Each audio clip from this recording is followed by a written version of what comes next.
नमस्कार दोस्तों, स्वागत है आप सभी का। आज मैं बातचीत करूंगा इस वीडियो में क्या repel effect. Repel effect, ripple effect क्या होता है? तरंग प्रभाव। रिपल इफेक्ट का मतलब क्या होता है? तरंग प्रभाव। तरंग प्रभाव क्या होता है?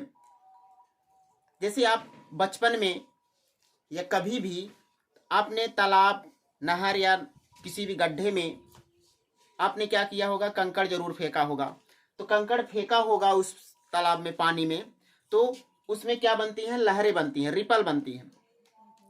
और जब वो लहर बनती है तो आपने ध्यान दिया होगा कि जो लहर जहां से उठती है, जहां कंकड़ गिरता है वहां से जहां से उठता है, वो लहर जो है उठने के बाद कहाँ अंत होता है? क्या वहीं अंत हो जाता है? नहीं, अंत वहां नहीं होता है। उसका अंत क्या होता है? अंतिम छोर तक जाता है। उसकी लहरें जो होती हैं वो कहाँ तक जाती हैं? अंतिम छोर तक।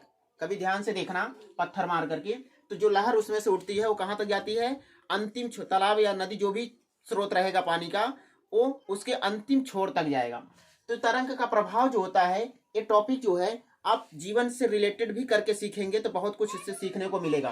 तो देखिए क्या कहता है। ये कहता है कि तालाब में एक पत्थर डालने से जो लहरें बनेंगी वो पूरे तालाब को प्रभावित करती हैं ना, पूरे तालाब को प्रभावित करती हैं। ये नहीं कि जहां पत्थर गिरा है वहीं पे वो प्रभावित होगा, वाटर पानी वहां का, पूरा तालाब प्रभावित होगा। जैसे आपने कहावत सुना होगा कि एक मछली जो होती है वह पूरे तालाब को गंदा करती है तो एक ही मछली, लेकिन उसका प्रभाव पूरे तालाब पर जा रहा है ना। या और देखिए, जैसे मान लो परिवार है, परिवार में अगर किसी एक व्यक्ति कोई गलत काम करता है या किसी एक व्यक्ति को कुछ हो जाता है तो उसका प्रभाव जो होता है पूरे परिवार के ऊपर पड़ता है।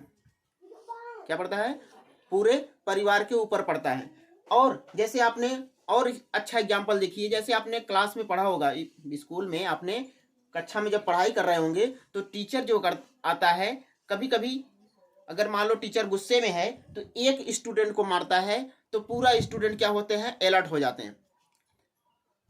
मारा तो एक, लेकिन प्रभाव सबके ऊपर पड़ा ना। तो बहुत ये इफेक्टिव टॉपिक है रिपल इफेक्ट।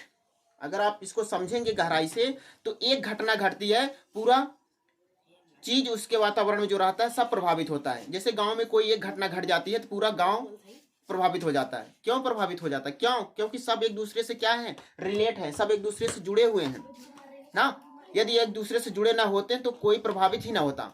तो रिपल इफेक्ट का यही प्रभाव है। जब भी कोई घटना घटेगी उसका प्रभाव पूरे समाज पे पड़ता है ना।